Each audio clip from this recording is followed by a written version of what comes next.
Shalom Bapak Ibu Saudara yang dikasihi Tuhan. Sekali lagi shalom. Haleluya, haleluya. Berikan dulu kemuliaan bagi Tuhan kita. Haleluya. Mari kita siapkan hati, pikiran dan seluruh kehidupan kita untuk kita boleh bersama-sama beribadah kepada Tuhan pada hari ini. Mengucap syukur atas kemurahan dan kebaikan Tuhan. Haleluya Yesus. Mari kita berdoa.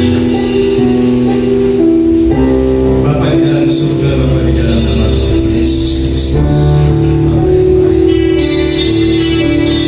sungguh kami mengucap syukur padamu ya Allah di pagi yang indah ini atas kasih anugerah-Mu Engkau masih memberikan kami nafas kehidupan.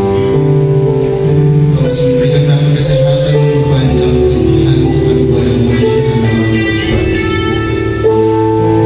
Terima kasih Bapa untuk kekuatan yang Kau berikan bagi kami untuk kami kuat dan mampu melakukan yang terbaik. Hadirlah Engkau di tengah-tengah ibadah kami pada pagi hari ini. Kami semua umat bersungguh merasakan kehadiran Tuhan, jamaah Tuhan, kuasa Tuhan bekerja di dalam ibadah kami. Melawat ibadah kami yang disembah, ibadah kami diberapi dan dipenuhi dengan hadirat. Kuduskan, tahirkan kami dari segala dosa pelanggaran kami ya Bapa, agar kami layak untuk memuji, menyembah, bahkan melakukan kepada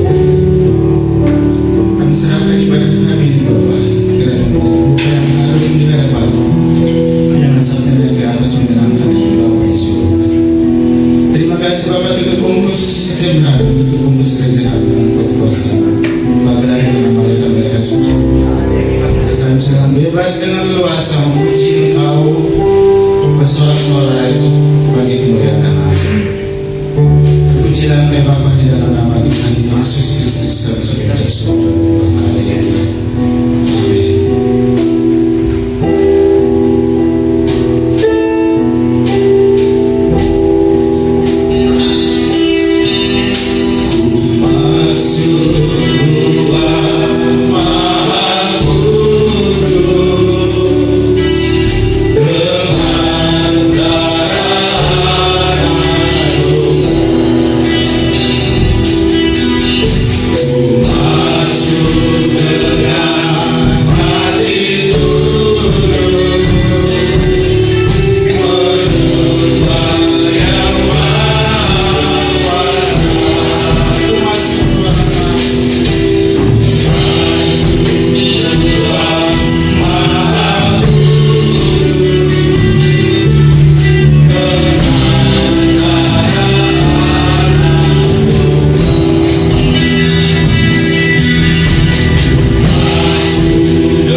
Tuhan dalam hidup kita. Amin. Dialah keselamatan kita, dialah kekuatan kita, dia batu karang kita yang teguh. Puji Tuhan, haleluya. Berikan kemuliaan bagi Tuhan kita. Silakan duduk Bapak Ibu Saudara yang dikasihi Tuhan. Haleluya. Puji dan syukur kita pada pagi ini adalah untuk kemuliaan nama Tuhan. Amin. Karena hidup kita adalah hidup penyembahan bagi kemuliaan nama Tuhan. Haleluya Yesus.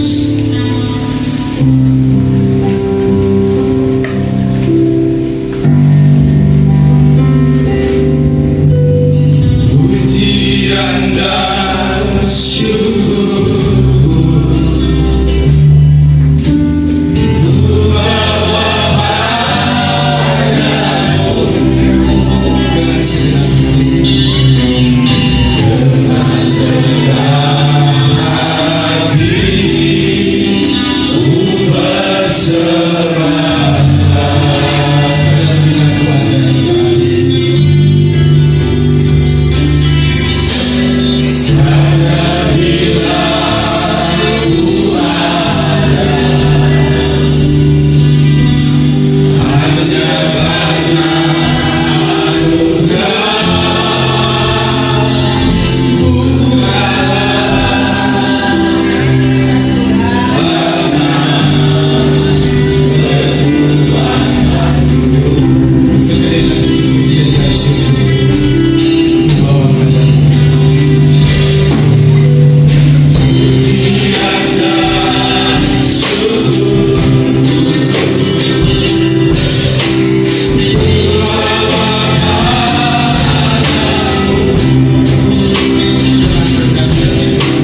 mengambil pujian kita pada hari ini.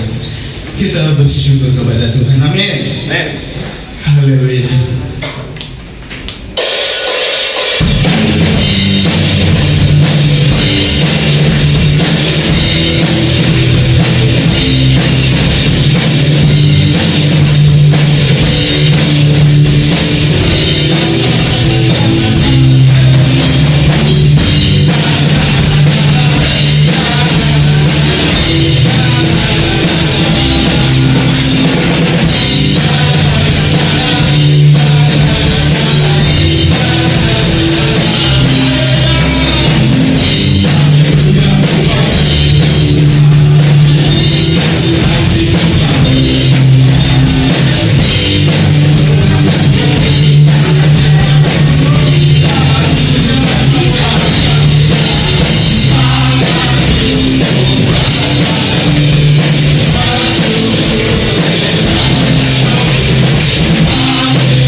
Kita semua memuji Tuhan sekali lagi untuk pujian Tuhan.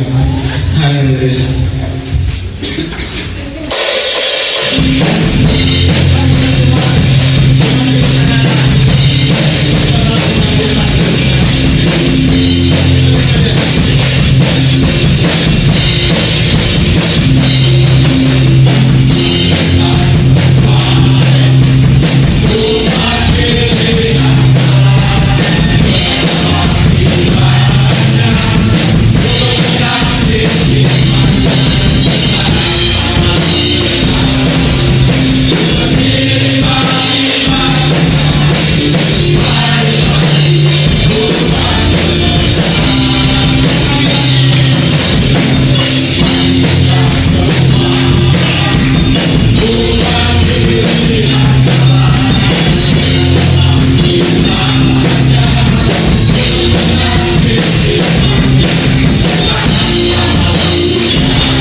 besar. Amin. Haleluya. Kita bangkit untuk melayani Tuhan, untuk melakukan panggilannya. Haleluya. Haleluya. Mari kita terus dalam hadirat Tuhan. Dia yang meneguhkan, dia menguatkan. Dialah yang melakukan segala sesuatunya lebih dari apa yang kita dapat lakukan. Dia Allah yang Maha Kuasa. Dia Allah yang Maha Besar. Mari saudara, kita hanya berserah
atas otoritas yang Kau sudah berikan dalam kehidupan kami. Kami sadar Tuhan bahwa kami Tuhan sebagai manusia penuh dengan kekurangan dan kelemahan. Namun Tuhan, ketika Engkau ada bersama-sama dengan kami mendapatkan satu kemenangan demi kemenangan. Karena Engkau adalah penolong di dalam kehidupan kami. Engkau adalah Tuhan penjamin di dalam hidup kami untuk kami mendapatkan kebebasan yang daripada-Mu. Biarlah Tuhan melalui kebenaran firman yang akan kami pelajari bersama-sama pada pagi hari ini akan membawa dan mendorong iman kami untuk lebih maju lagi di dalam Engkau, untuk tetap berdiri Tuhan, tidak pernah goyah. Apapun yang kami hadapi Tuhan, kami percaya bahwa hanya Engkau sajalah Tuhan sebagai juru selamat kami, Allah kami, perisai kami di dalam kehidupan kami. Terima kasih Bapa di surga, kuasai hamba-Mu, kuasai kami yang hadir pada saat ini seluruh sidang jemaat-Mu, sehingga siapapun Tuhan pada saat ini yang rindu untuk mendengarkan firman Tuhan, kami dapat mendapatkan berkat daripada-Mu. Terima kasih Bapa di surga, kami serahkan semua di dalam tangan-Mu, hanya di dalam nama Tuhan Yesus Kristus. Setiap kita yang sudah siap mendengarkan firman Tuhan, kita katakan amin. Silakan duduk. Puji Tuhan, shalom. Puji Tuhan kalau pada pagi hari ini kita ada sebagaimana kita ada ini semua karena kasih dan kemurahan Tuhan. Selamat ulang tahun kemerdekaan yang ke-78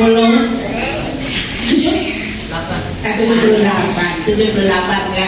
Merdeka. Sudah merdeka? Merdeka. Coba yang semangat dong, merdeka. Gitu dong. Loyo ya, mata-mata kita belum sarapan. Oke, yuk kita sama-sama membuka Alkitab kita dalam Yohanes pasal 8 ayat yang ke-30 sampai ayat yang ke-36. Yohanes pasal 8 ayat yang ke-30 sampai yang ke-36. Saya lebih senang untuk kita baca bergantian ya. Berikut ini adalah kebenaran yang memerdekakan. Sama dengan tema kita pada pagi hari ini, kebenaran yang memerdekakan. Sudah mendapatkannya? Kita baca, saya ayat yang genap, Bapak Ibu Saudara ayat yang ganjil. Demikian menurut Tuhan. Setelah Yesus mengatakan semuanya itu, banyak orang yang percaya kepadanya. 31.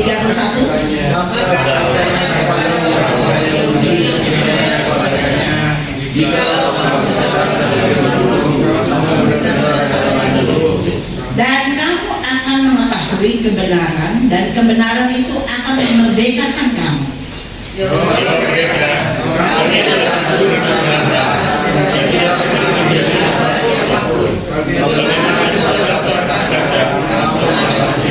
Kata Yesus kepada mereka, Aku berkata kepadamu, sesungguhnya setiap orang yang berbuat dosa adalah hamba dosa.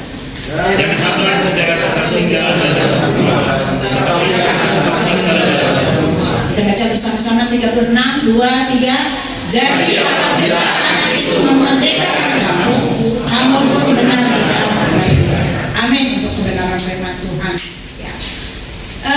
Kalau kita meninjau bagaimana kemerdekaan RI pada saat ini sudah 78 tahun ya, bukan merupakan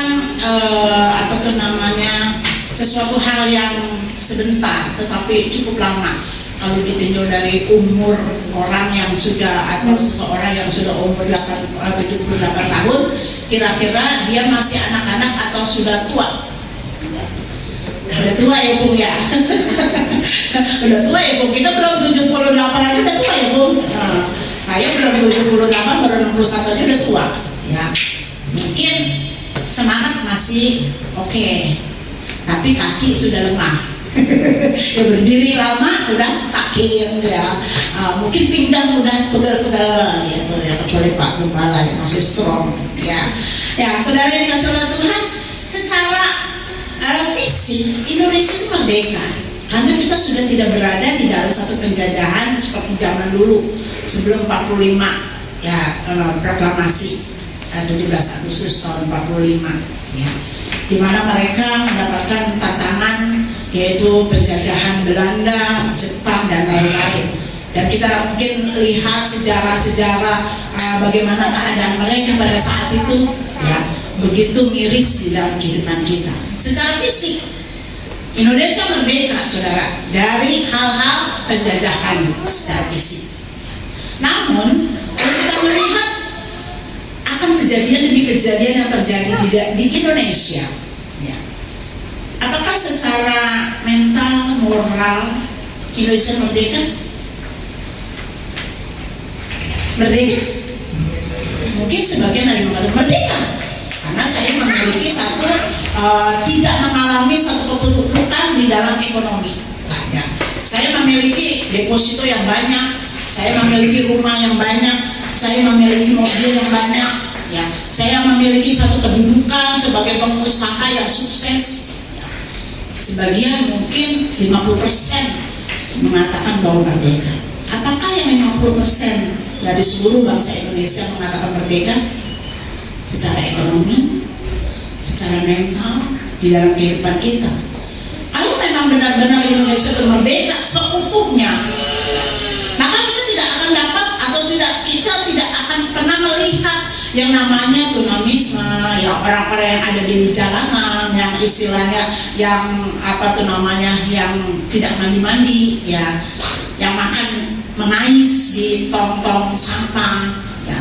Dan kita juga tidak akan melihat orang-orang yang boleh dikatakan makan sepiring itu ya rame-rame, cuma hanya negara-negara. Ada juga yang makannya cuma nama jagung aja. Ada juga mungkin yang makannya hanya ada sagu aja. Kalau di seperti di Maluku, ya Ambon, ya, orang makan sagu biasa. Kalau di kita ini, di Bekasi ini, orang makan sagu biasa nggak biasa, karena kita sudah condong dengan apa? Beras, ya. Makanya kadang-kadang orang berkata, ya yang penting nggak ada lauk, nggak apa-apa, yang penting ada beras. Karena sayur-sayuran atau lauk pauk itu orang Indonesia kan sedikit, nggak seperti orang Barat. Kalau orang Barat lauk pauknya banyak, ya kan? Roti aja udah kenyang. Kalau kita kenyang nggak? Makan roti doang. Itu cemilan. Ya, kalau kita nasinya seperti gunung, lauknya sedikit aja, nggak apa-apa. Ikan asin aja nggak apa-apa, ya penting ada jengkol, ya ada pete, ada sambal, udah. Ada ikan asin, ya ikan peda dipepes, udah. Makanya banyak orang Indonesia yang darah tinggi, ya. Ya, habis nasinya segunung, ya. Banyak orang Indonesia ya kena apa? Diabetes, gula. Ya. Nah, apakah di dalam hal-hal seperti ini Indonesia benar-benar mengalami satu kemerdekaan seutuhnya? Mungkin bukan dari segi hal-hal seperti itu ekonomi, mungkin dari segi moral. Kita boleh lihat pada masa-masa sekarang ini bagaimana keadaan dunia dengan semaraknya teknologi yang semakin canggih. Orang tua mesti waspada pada masa sekarang ini, ya. Semua serba online, memang teknologi itu semakin maju. HP itu diperlukan, tetapi banyak juga orang-orang yang menyalahgunakan gadget, HP. Makanya orang tua waspada, ya.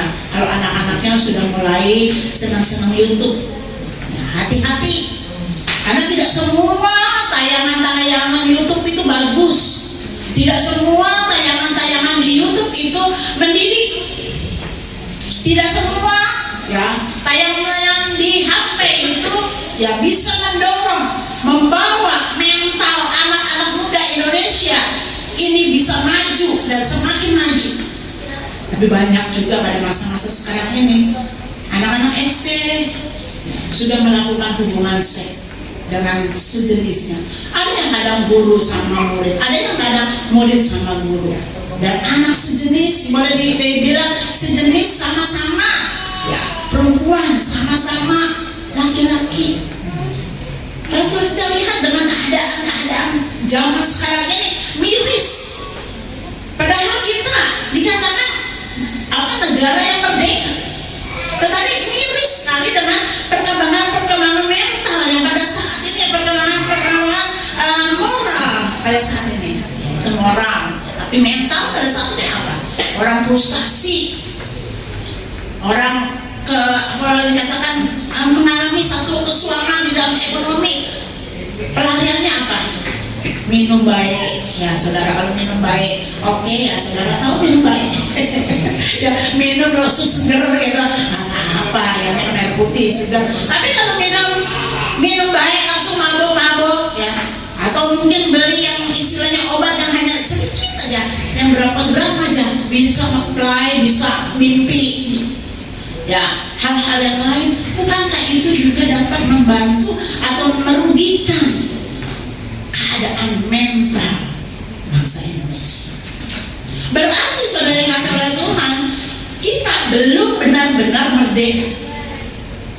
Kita belum benar-benar mengalami yang namanya kebebasan seutuhnya. Padahal negara kita adalah mencanangkan negara yang adil dan makmur. Namun masih banyak juga yang tidak adil. Ketika orang-orang memiliki satu kedudukan yang tinggi, dari bawah sih sudah mencalonkan, oke, nanti kalau dipilih kalau saya dipilih saya akan begini. Tapi seperti lagu yang mengatakan, janji-janji, tinggal janji ya. Ketika dia sudah di atas, mendapatkan uang banyak, udah menghabiskan uang mungkin MM ya, tapi bukan ember ya saudara, udah ber-MM. Pas sudah di atas, dia ngumpulin dulu dong, hanya untuk dirinya sendiri. Boro-boro istilah membeli sama orang. Lihat orang yang di bawah aja mungkin naik mobil, ketika mungkin ada becek di depan langsung tancap gas, sehingga mungkin tetangganya yang di bawah dia cipratan sampai basah bajunya, diomel-omelin, wah kurang ajar banget ya, dulu masih di bawah minta begini, udah di atas begini. Banyak itu terjadi di dalam kehidupan ya, di kita ini di Indonesia. Tapi banyak juga yang terjadi di dalam kalangan anak Tuhan.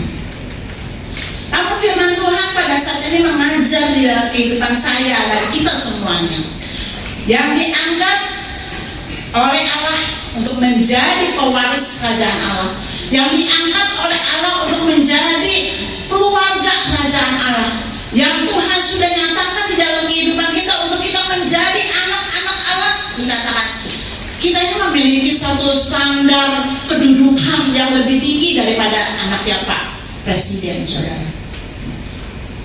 Bapak Presiden, dia memiliki standar yang tinggi hanya di dunia.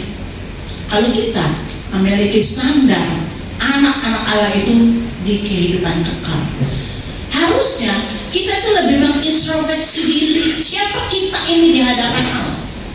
Makanya pada waktu Yesus berkata kepada orang-orang Yahudi, pada orang-orang banyak pada saat itu yang mengerumuni dia, yang menyatakan di dalam kehidupan dia, sebelum Yesus menyatakan kemerdekaan di dalam hidup mereka, Yesus mengembalikan, Yesus memberikan arahan yang baik di dalam kehidupan mereka, bahwa sebagai pengikut Kristus tidak hanya memiliki standarnya bahwa dia adalah keturunan Abraham. Standar apa yang Allah ingin nyatakan di dalam kehidupan kita sebagai anak-anak Allah, dan bagaimana agar kita memiliki satu kemerdekaan yang hakiki, yang seutuhnya di dalam kehidupan kita sebagai anak-anak Tuhan yang sudah dibebaskan. Ya, kalau ada pujian, ku bebas, bebas, bebas oleh karena kasih-Nya, ku bebas, bebas, bebas oleh darah-Nya. Sekarang ku bebas, bebas.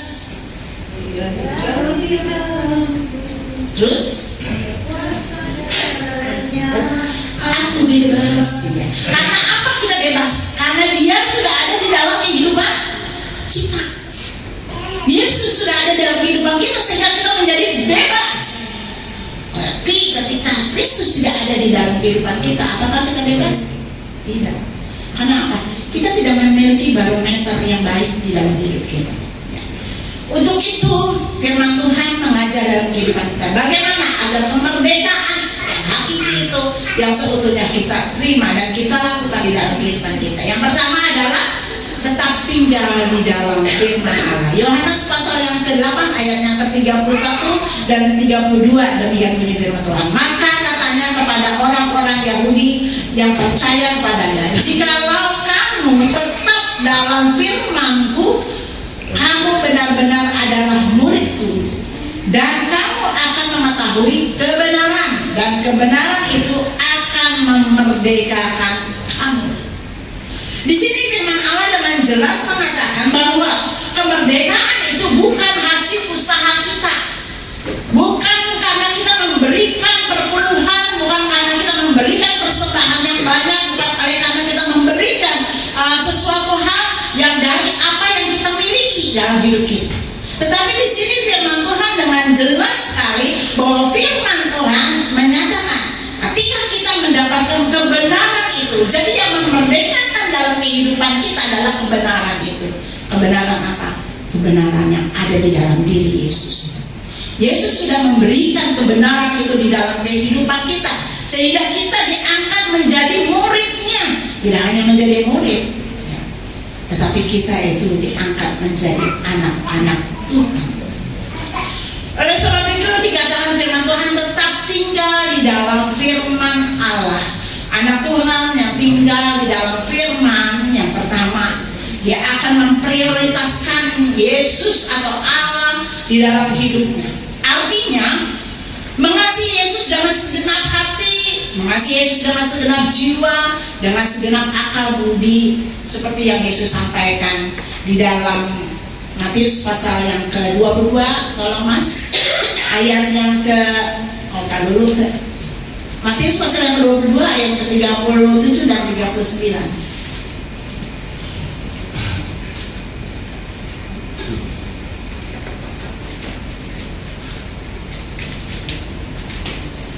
Ya, jawab Yesus kepadanya, kasihilah Tuhan Allahmu dengan segenap hatimu dan dengan segenap jiwamu dan dengan segenap akal budimu. 39. Dan hukum yang kedua yang sama dengan itu ialah kasihilah sesamamu manusia seperti dirimu sendiri. Orang yang mengasihi Tuhan atau memprioritaskan Yesus di dalam hidupnya, dia akan mengasihi Tuhan dengan segenap jiwa, hati dan akal budinya. Artinya seluruh kehidupannya dia nyatakan untuk kemuliaan Tuhan. Segala aspek kehidupannya dia nyatakan untuk kemuliaan Tuhan. Bukankah di dalam kehidupan kita seringkali sadar ataupun tidak, seringkali kita tidak memuliakan Tuhan atau tidak mengasihi Tuhan, tidak memprioritaskan Tuhan dalam hidup kita dengan segenap hati kita, jiwa kita, dan akal budi kita. Kadang-kadang kita suka mencuri kemuliaan yang Allah sudah berikan dalam kehidupan kita. Kadang-kadang kita mencuri ketika kita mungkin diberkati Tuhan dengan luar biasa. Ketika kita itu mendapatkan pekerjaan yang mapan, yang lebih dari orang lain dalam kehidupan kita. Bukankah kita seringkali mencuri kemuliaan Tuhan? Ini loh Tuhan, ini loh hasil jerilah kita, ini loh hasil saya bekerja keras, ini loh hasil saya banting tulang. Ya benar saudara, apa yang kita raih, kesuksesan, kemakmuran, harta benda yang kita alami, yang kita terima itu adalah benar hasil jerilah kita. Tetapi firman Tuhan katakan di dalam Mazmur 127 ayat 1, jikalau bukan Tuhan yang membangun rumah, sia-sialah orang membangunnya. Artinya kalau Tuhan tidak memberkati di dalam kehidupan kita, kita mau berjerilah kayak apapun juga, dari siang sampai malam sampai siang, istilah kasarnya kata orang Indonesia, kepala untuk kaki, kaki untuk kepala. Kalau Tuhan tidak memberkati dalam hidup kita, tidak akan pernah kita menikmati berkat. Lalu kita menyadari bahwa Allah kita adalah kita harus memprioritaskan Allah di dalam hidup kita. Ingat bahwa segala sesuatu yang kita miliki itu adalah pemberian Tuhan, titipan Tuhan. Kita bersyukur kalau kita mungkin lebih daripada orang lain yang masih di bawah kita. Kita bersyukur kalau kita tidak mengalami kekurangan. Kita bersyukur kalau kita masih bisa bawa mobil Ya, tidak seperti orang yang mungkin naik sepeda ontel. Kita bersyukur kalau kita pada saat ini masih memiliki rumah lebih dari satu. Tidak seperti orang yang tinggal di kolong jembatan. Tidak seperti orang yang tinggal di gubuk kecil. Ya, ketika hujan, kebasahan. Ya, kita harusnya bersyukur. Dan itu menjadi satu dalam kehidupan kita. Kita dapat merenungkan dalam hidup kita. Namun kadang-kadang saudara, ketika kita sudah naik di atas, kadang-kadang kita lebih memprioritaskan segala sesuatu yang fasilitas yang Tuhan berikan dalam hidup kita. Sebelum kita mungkin memiliki segala sesuatu dalam hidup kita, kita berdoa, Tuhan berkati saya dalam pekerjaan, Tuhan tolong saya dalam pekerjaan, sehingga saya dapat membeli mobil, saya dapat membeli rumah.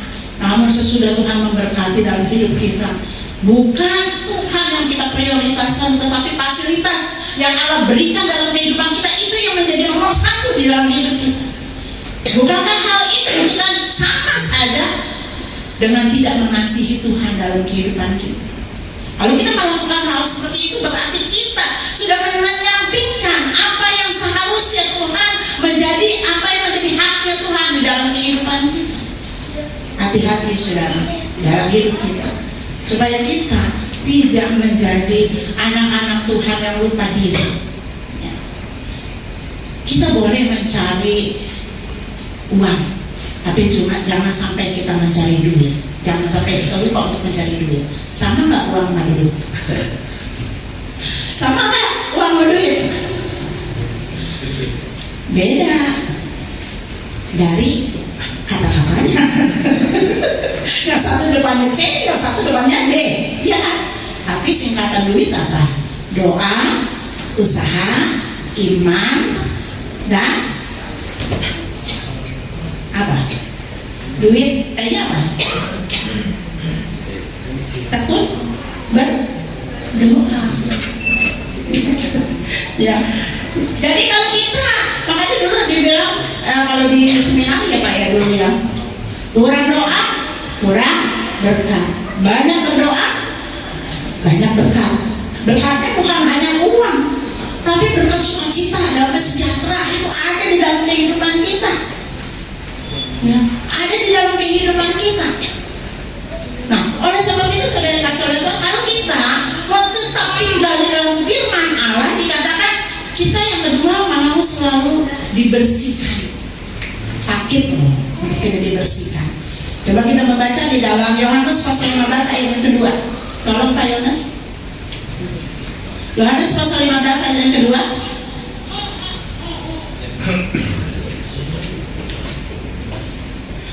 Setiap ranting padaku yang tidak berbuah dipotongnya, dan setiap ranting yang berbuah dibersihkannya, supaya ia lebih banyak berbuah. Ini ada satu pohon, ya, yang melekat pada pokoknya. Ini tidak hanya pohon yang dibersihkan saja yang berbuah. Jadi pohon ini menghasilkan buah. Tetapi di sini dikatakan setiap ranting padaku yang tidak berbuah akan dibersihkan, dan setiap ranting yang berbuah pun akan dibersihkan. Jadi sama-sama dalam hidup kita. Jadi pembersihan firman Allah, pemulihan firman Allah dalam kehidupan kita bukan saja ya ketika kita menghasilkan sesuatu hal yang tidak berbuah, tetapi ketika kita juga berbuah, Tuhan bersihkan. Artinya ketika kita berada jauh dari Tuhan, Tuhan membersihkan kita. Tuhan ingin kita kembali. Tetapi ketika kita juga berbuah, Tuhan juga mengingatkan dalam kehidupan kita supaya kita tidak menyampingkan Tuhan dalam hidup kita. Dia akan bersihkan kita. Jadi dua-duanya dibersihkan. Nah, kalau kita lihat, kalau pohon yang tidak berbuah karena benalu-benalu, ya, itu dibersihkan, maka dia akan lama menghasilkan buah. Tetapi pohon yang sudah berbuah, ada benalu, dan dia dibersihkan, lebih cepat mana berbuahnya? Lebih cepat mana? Yang menghasilkan buah. Karena benalunya sedikit. Di dalam kehidupan kita, anak-anak Tuhan, bukankah seringkali juga dalam hidup kita banyak sekali benalu-benalu. Benalu-benalu mungkin kesombongan, benalu-benalu mungkin iri hati, benalu-benalu yang mungkin bersilat lidah, benalu-benalu yang mungkin membuat kita ini tidak sejahtera, ya. Benalu-benalu yang ada di dalam diri kita, benalu-benalu dosa. Mungkin di gereja kita, Allah puji Tuhan, luar biasa, bagaikan malaikat kata firman Allah. Tapi di luar sana, ya saya kan udah nggak di gereja, nggak menjadi masalah lah. Saya hidup seenaknya saya. Tidak, saudara. Ya. Allah ini dalam kehidupan kita, saya katakan dalam kehidupan kita, jadi bukan untuk saudara saja, tapi untuk saya juga. Jadi kehidupan kita itu harus menjadi ranting-ranting yang senantiasa berbuah tanpa benalu-benalu yang ada dalam hidup kita. Dibersihkan. Jadi jangan pernah kita anggap sama Tuhan ketika Allah membersihkan kita. Jangan pernah kita mungkin ketika pembersihan firman Tuhan itu tidak hanya melalui firman Allah di dalam hidup kita. Mungkin ada perkataan orang yang mungkin menyakitkan kita. Mungkin ada teguran orang yang menyakitkan kita. Itu juga merupakan satu teguran, pembersihan Tuhan. Tanpa kita sadari mungkin kita mengeluarkan perkataan yang tidak sepertinya kita sebagai anak Tuhan lakukan. Tapi ketika kita ditegur sama orang, ya, kita jangan menjadi marah, ya. Jadi kita bersyukur kalau ketika kita ditegur kita marah, itu bersyukur berarti dia masih punya perasaan. Tapi kalau orang udah ditegur, udah salah ditegur, enggak juga mempan-mempan, berarti dia udah perasaannya udah hilang. Hati-hati kalau kita udah berada di dalam kadar seperti itu. Kalau rohani kita udah ada kadar di situ, ya saudara, hati-hati. Takutnya nanti kita menjadi orang-orang yang mati rohani. Tapi bersyukur ketika kita mengalami teguran, mungkin melalui sahabat kita, melalui firman Allah, hamba-hamba Tuhan, kita masih, oh iya, terima kasih Tuhan. Kita bersyukur. Berarti kita masih memiliki yang nafas hidup dekat sama Allah, memprioritaskan Allah di dalam hidup kita, itu masih ada nyambung. Tapi kalau kita udah berbalik, saudara, itu hati-hati, jangan sampai kita menjadi orang-orang yang mati rohani. Yang kedua adalah tidak hidup di dalam perhambaan dosa. Ayat yang 34 dan 35 demikian bunyi firman Tuhan. Kata Yesus kepada mereka, Aku berkata kepadamu, sesungguhnya setiap orang yang berbuat dosa adalah hamba dosa. Dan hamba tidak tinggal dalam rumah, tetapi anak tetap tinggal dalam rumah. Saudara-saudara Tuhan, kita telah dimerdekakan dengan Allah oleh karena dosa dan dengan harga yang mahal. Allah telah membayar kita dengan harga yang mahal. Lalu di dalam 1 Korintus 6 ayat 19 sampai 20, di situ tidak tahukah kamu bahwa tubuhmu itu adalah Roh Kudus. Kamu dibeli dengan harga yang mahal. Oleh sebab itu muliakanlah Tuhan dengan tubuhmu. Allah ingin supaya di dalam kehidupan kita ini tidak menyalahgunakan, ya, hidup di dalam kemerdekaan kita. Ya. Yuk kita baca di dalam 1 Petrus ayat yang pasal yang kedua ayat yang ke-16. 1 Petrus pasal yang kedua ayat yang ke-16.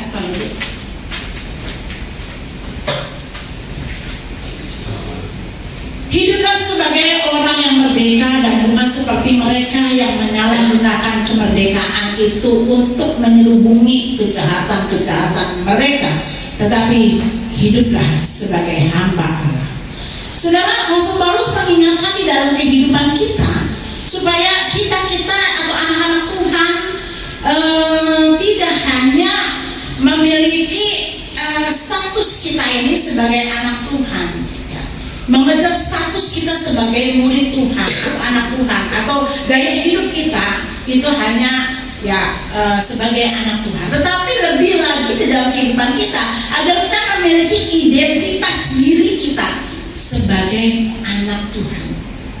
Beda, saudara, kalau kita hanya mengalami status saja, status kamu apa? Menikah. Menikahnya sama siapa aja itu statusnya menikah. Tapi kalau dia lebih ke identitas diri, saudara, dia akan memperdomankan pada satu orang saja, Sebagaimana pada saat Tuhan memberkati dalam kehidupan kita, satu istri, satu suami, tidak menduakan di dalam hidup kita. Kalau misalnya kita pergi, ya misalnya untuk ke dokter, pasti yang ditanyakan apa itu di situ? KTP, ya KTP itu sebagai identitas diri kita. Ya. Alamatnya di mana, namanya yang betulnya siapa. Ujung-ujungnya nanti yang dilihat, oh agamanya, ya, agamanya Kristen. Nah, di sini dikatakan hiduplah sebagai orang-orang yang merdeka dan bukan seperti orang-orang yang menyalahgunakan kemerdekaan.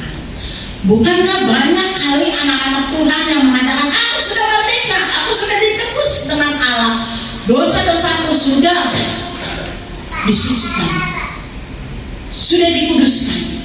Betul saudara, kita sudah mendapatkan pengudusan dari Tuhan. Pada waktu Yesus ada di kayu salib, Dia menebus dosa-dosa kita. Bukankah seringkali banyak anak-anak Tuhan yang masih mempergunakan atau menyalahgunakan kemerdekaan itu, menyelubungi atas segala borok-borok yang ada di dalam kehidupannya, atas segala kelakuan perilaku yang tidak seharusnya dilakukan oleh seorang anak Tuhan di dalam hidup kita. Kita mungkin masih hidup di dalam keinginan daging kita.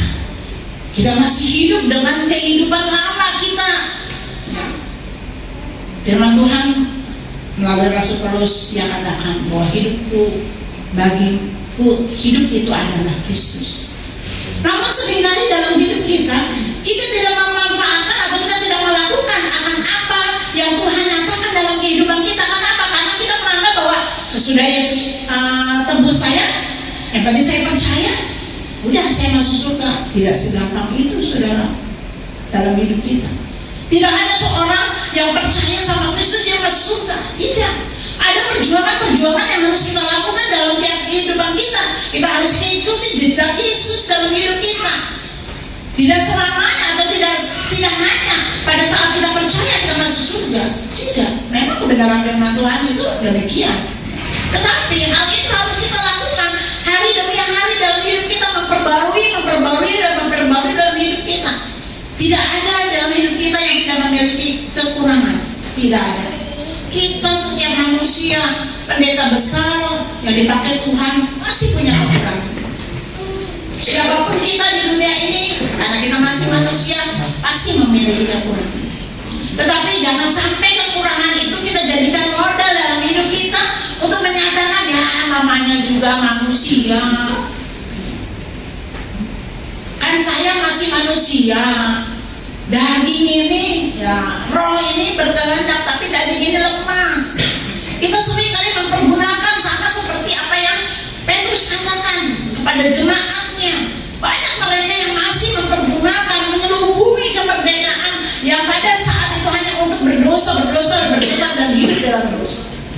Dan Allah ingin di dalam hidup kita supaya kita ini sadar akan identitas kita, siapa kita. Kekristenan itu tidak hanya ya kita raih, hanya percaya, tetapi sudahkah kita memiliki pembaruan Allah dalam hidup kita. Jangan sampai ada suatu saat Tuhan tidak mengenal dalam kehidupan kita. Dan yang ketiga adalah berdirilah teguh, jangan mau lagi dikenakan perhambaan. Galatia pasal yang 5 ayat yang pertama. Galatia pasal yang kelima ayat yang pertama. Demikian bunyi firman Tuhan, supaya kita sungguh-sungguh merdeka. Kristus telah memerdekakan kita. Karena itu berdirilah teguh dan jangan mau lagi dikenakan perhambaan. Yang saya ambil di sini adalah poin yang ketiga, berdirilah teguh, jangan mau lagi dikenakan perhambaan. Kalau kita sudah merasa bahwa kita tinggal dalam Kristus, kita tidak mau lagi hidup di dalam perhambaan dosa. Allah ingin dalam hidup kita supaya kita berdiri teguh. Orang yang berdiri teguh adalah orang yang tidak mudah diombang-ambingkan. Orang yang tidak mudah menjadi orang seperti bunglon. Tapi orang yang berdiri teguh adalah orang yang memiliki prinsip hidup dalam hidupnya, prinsip iman di dalam hidupnya. Walaupun saya tidak memiliki ini, tapi yang pasti saya memiliki Kristus dalam hidup saya. Walaupun kita mungkin ombang-ambingkan kayak apa, walaupun mungkin sana sini kita itu diterpa dengan berbagai macam masalah, tapi kita memiliki satu komitmen dalam hidup kita, sekali milik Kristus, tetap milik Kristus. Berarti kita memiliki keteguhan iman, keteguhan iman di dalam hidup kita, keteguhan prinsip hidup dalam hidup kita, untuk kita tidak mudah goyah, untuk kita tidak mudah terombang-ambing. Kalau kita pengen kita memiliki berdiri teguh, nyatakan dalam hidup kita, yaitu kebenaran ini. Tanamkan kebenaran firman Tuhan. Setiap kita baca firman Tuhan itu menjadi bagian dalam hidup kita. Banyak orang yang mungkin hanya mendengar firman Allah, telinga masuk telinga kanan, keluar telinga kiri. Tetapi biarlah di dalam hidup kita menaikkan satu pujian kita seperti satu pujian, kurenungkan firman-Mu siang dan malam, ku pegang firman-Mu dan kulakukan. Allah ini dalam kehidupan kita tidak hanya mendengar, tetapi kita dianjurkan oleh Allah untuk kita melakukan, memiliki prinsip di dalam hidup kita yang tidak mudah diombang-ambingkan. Kita tidak akan bisa mengubah dunia. Siapapun dalam diri kita tidak bisa mengubah dunia, tapi kita bisa mengubah diri kita. Kita bisa mengubah perilaku kita. Kita bisa mengubah gaya hidup kita. Kita bisa mengubah segala sesuatu yang ada dalam diri kita ini agar kita bisa mengubah dunia. Dengan apa? Diri kita. Percuma kita mengajar bagi orang lain, ayo berubah, jangan merokok misalnya, sedangkan kita masih merokok. Ayo berubah, jangan malas, kitanya masih malas untuk berdoa, masih malas untuk baca firman Tuhan. Nggak usah jauh-jauh deh, tetangga, keluarga aja saudara, di keluarga aja. Seringkali kita sebagai orang tua, ayo bangunin anak, berdoa, baca firman Tuhan.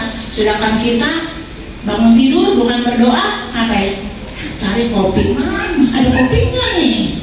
Mana nih? Harusnya kita ini, ya kalau kita ingin mengajak keluarga kita, saya setiap pagi suka ikutin mesbah doa dari salah seorang hamba Tuhan. Itu luar biasa, mesbah doa dalam keluarga. Rupanya dia membuat mesbah doa itu karena dia sudah bukan tradisi sih sebetulnya, karena memang dia udah dididik dari dia masih kecil. Itu dari orang tuanya hamba Tuhan. Tapi orang tuanya tahu, dia katakan saya tidak bisa memberikan harta benda yang fana pada kamu, tetapi saya akan memberikan harta rohani yang akan kekal. Dan sampai sekarang apa yang dia dapat dulu masih kecil, dia lakukan pada sekarang ketika dia punya anak, punya menantu, punya cucu. Dia lakukan di dalam kehidupannya. Sehingga dalam keluarga ini, keluarga yang dipakai oleh Tuhan dengan luar biasa. Keluarga ini tidak hanya menjadi terang, tapi keluarga ini bisa dipakai Tuhan dengan luar biasa, harmonis sekali. Ya bukan hanya harmonis secara keluarga, tetapi di dalam pelayanan mereka saling mendukung satu dengan yang lain, ya, karena mereka membuat mesbah doa keluarga. Jadi diajarkan juga kepada anak dan menantunya, pada cucunya, supaya mereka juga membuat mesbah doa keluarga. Kadang-kadang di dalam kehidupan kita, saudara, bisnis kita utamakan lebih dulu, tanpa kita sadari bahwa yang memberi dan berkat itu adalah Tuhan. Tanpa kita sadari, kadang-kadang kita lebih mengutamakan segala sesuatu. Mungkin kita nggak bisa pagi-pagi, mana mungkin saya pagi-pagi, ya kita cari waktu khusus yang lain. Mungkin seminggu 2 kali, atau mungkin seminggu 3 kali. Mungkin nggak bisa pagi-pagi karena kita harus repot, harus buru-buru. Mungkin ketika malam hari. Kenapa kadang-kadang di dalam keluarga ini banyak kepincangan? Kadang-kadang kita itu malu udah ada tanggal kita. Kenapa? Yang jadi imam di dalam keluarga mereka adalah laki-laki. Tapi banyak kali pada masa sekarang ini perempuan yang banyak sekali di gereja, laki-lakinya minggir. Kita harusnya malu, saudara. Ya yang penting udah istri saya yang maju, saya mau belakangan nanti. Jangan, saudara. Kita sebagai laki-laki, ini bapak-bapak yang ada di sini, ya, sebagai laki-laki, sebagai kepala keluarga, sebagai imam dalam keluarga kita, jadilah kita menjadi contoh. Kita wanita memang harus menjadi penopang, tetapi yang utama adalah bagaimana seorang bapak, seorang imam dalam keluarga itu harus dapat menjadi contoh yang baik dalam kehidupan kita, agar istri dan anak-anaknya itu bisa meniru di dalam hidup kita.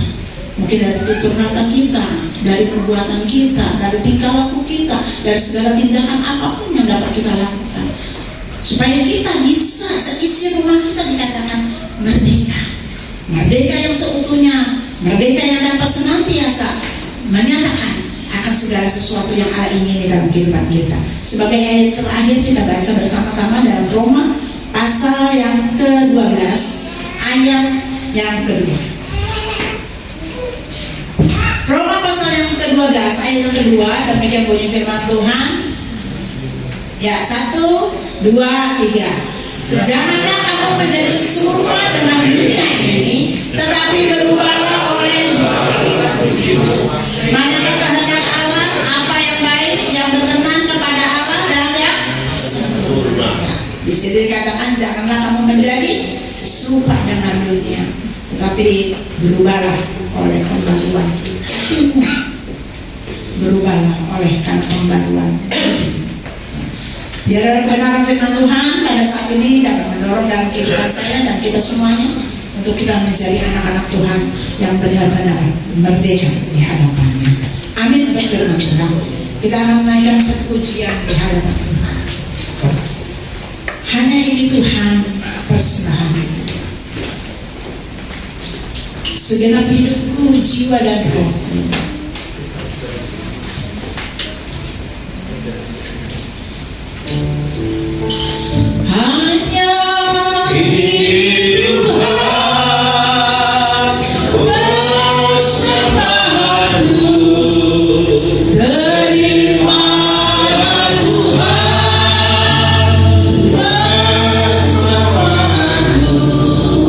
Sebab aku miliki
Bapa, kami bersyukur kepada Bapa di dalam Yesus Kristus yang telah memerdekakan kami. Biar kami menyadari kami adalah orang-orang yang merdeka. Oleh sebab itu, bila kami boleh mengisi kemerdekaan untuk hidup dalam kebenaran-Mu, kami mengasihi Tuhan dengan segenap hati kami dan hidup tidak serupa dengan dunia ini. Buat kami memahami dan mengerti betul banyak godaan tantangan, namun bila kami tidak goyah, kami terus tetap berdiri dalam kebenaran-Mu. Bapak, terima kasih atas kebenaran firman-Mu. Berkati Ibu Pendeta Vivia Susana yang sudah menyampaikan sabda firman Tuhan. Tuhan pakai beliau dengan heran, diurapi menjadi berkat bagi banyak orang. Suami dan putra-putrinya diberkati Tuhan dan seisi keluarga dalam perlindungan penyertaan Tuhan. Doa-doanya didengar dan dikabulkan Tuhan. Bapak, terima kasih. Hamba mengangkat tangan bagi jemaat-Mu kiranya yang hadir diberkati Tuhan. Hamba tidak mengerti kesulitan yang mereka hadapi. Tuhan permudah dalam setiap usaha dan pekerjaannya. Bagi jemaat yang sakit, kami berdoa di dalam nama Tuhan Yesus Kristus, kesembuhan boleh terjadi. Bagi jemaat yang Tuhan yang tidak hadir karena sakit juga Tuhan melawat dan menyembuhkan. Bagi jemaat Tuhan yang saat ini berkekurangan, Tuhan mencukupi dengan cara Tuhan. Doa-doanya didengar Tuhan. Doa buat suami, doa buat istri, doa buat anak, doa buat mertua hari ini didengar dan dikabulkan Tuhan. Bapak, terima kasih. Bagi anak-anak yang sekolah kuliah, biarlah mereka kuliah dan sekolah dengan sungguh-sungguh, sebab masa depan ada di tangan mereka. Tuhan memberkati setiap usaha mereka, Tuhan. Hamba berdoa untuk setiap jemaat Tuhan, setiap mata pencarian umat Allah diberkati Tuhan. Roda ekonomi keluarga umat-Mu semakin membaik dari hari ke hari. Semua fasilitas Tuhan sediakan dan jadikan mereka berkat buat pelayanan di tempat ini khususnya. Bapak, terima kasih jemaat Tuhan yang tidak hadir, yang memiliki acara yang tidak dapat ditinggalkan, juga Tuhan menyertai dan menolong mereka. Bapak, terima kasih. Doa kami buat negeri ini, biarlah keamanan dan ketenteraman semakin nyata di bawah pemerintahan Presiden kami Bapak Insinyur Joko Widodo. Tuhan memberikan hikmat bersama wakil dan para menteri. Dengan hikmat Allah, negara ini tertangani dengan baik, dan biarlah perekonomian, kesejahteraan semakin nyata, sebab semuanya berdampak dalam kehidupan kami. Bapak, sebentar kami mau kembali ke tempat kami masing-masing. Tuhan menyertai kami sampai di rumah dengan selamat. Namun sebelum jemaat Tuhan pulang, jemaat Tuhan akan menunjukkan ucapan syukur atas berkat dan pemeliharaan Tuhan melalui persembahan. Kiranya Tuhan memberkati persembahan umat-Mu, dan persembahan ini berarti berguna buat pelayanan di tempat ini, dan jemaat Tuhan tidak menjadi miskin. Jemaat Tuhan semakin diberkati Tuhan. Saudara, arahkan mata timur dan pulanglah dengan berkat Tuhan. Kiranya damai dan sejahtera dari Allah Bapa, kasih setia dari Yesus Kristus Tuhan, dan persekutuan Roh Kudus menyertai seluruh jemaat Tuhan sekarang sampai Maranatha. Dalam nama Tuhan Yesus Kristus kami berdoa. Amin.